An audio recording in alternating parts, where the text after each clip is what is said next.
Avant d'aborder les principaux points de la muraille de l'ouvrage et de la guerre, nous devons commencer par un facteur essentiel qui est incarné en Néhémie lui-même. Nous devons retourner un peu en arrière, car le début de cette chose se produisit bien des années auparavant, plus de 70 ans avant, et cela commença dans le cœur du prophète Jérémie. Jérémie fut un homme au cœur brisé, à l'esprit affligé, un homme dont le cœur était brisé, et l'esprit affligé à cause des conditions qui prévalaient parmi le peuple de l'Éternel. Et dans ce travail d'enfantement, Jérémie accomplissait son ministère. Il annonçait et prophétisait que le peuple irait en captivité durant 70 ans. Comme nous le savons, cela eut lieu. Puis, tandis que les 70 années venaient à expiration, un autre homme se trouvait à Babylone, au cœur même de la situation, reprit le travail d'enfantement de Jérémie. Jérémie accomplit son ministère d'enfantement. Daniel reprit le travail d'enfantement dans la prière. Daniel nous dit, chapitre 9, qu'il vit par les livres que la captivité devait durer 70 ans. Et maintenant, il réalise que les 70 années s'achèvent et ainsi, il se livre à une prière intense.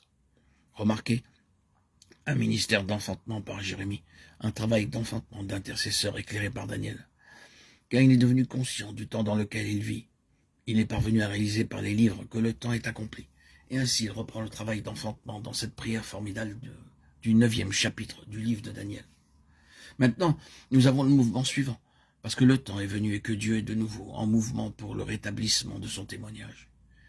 Il réveille souverainement l'esprit de Cyrus, qui fit publier un décret, et le reste retourna à Jérusalem. Comme vous le savez, les 2 derniers versets du second livre des Chroniques établissent le fait, et puis les tout premiers versets du livre d'Esdras qui suit répètent exactement ces paroles. L'Éternel réveilla l'esprit de Cyrus, roi de Perse, et Esdras fut l'un des fruits de ce mouvement souverain de Dieu. Alors qu'Esdras accomplissait sa part de ministère, nous arrivons à Néhémie, et nous retrouvons la reprise de ce facteur essentiel qui a conduit à cette coopération avec Dieu. Dans le premier chapitre de Néhémie et le second, nous trouvons Néhémie étreint profondément et terriblement étreint par ce travail d'enfantement. Ce travail d'enfantement qui commence avec Jérémie, ce travail d'enfantement qui était né dans le cœur de Daniel. Au loin, à Babylone, le voici en Néhémie. Un travail d'enfantement qui est l'écho du cœur même de Dieu concernant son peuple. Nous devons mettre en correspondance avec cette situation une grande partie des déclarations prophétiques, entendre le cri de ces prophètes, chacun d'entre eux, tandis qu'ils expriment la pensée et le cœur de Dieu à l'égard de l'état de son peuple. Maintenant, ce cri-là, ce sanglot, dirons-nous, du cœur de Dieu a pris naissance en cet homme. Il trouve son point culminant pour ce qui concerne l'Ancien Testament dans le cœur de Néhémie. Avant que nous allions plus loin, remarquer ces 2 facteurs, ces 2 aspects principaux. Premièrement, Dieu agissant de façon souveraine. C'est là où le mouvement commence. Dieu réveilla l'esprit de Cyrus, et vous trouvez tout ce merveilleux mouvement de souveraineté tel qu'il est consigné dans le livre d'Esdras.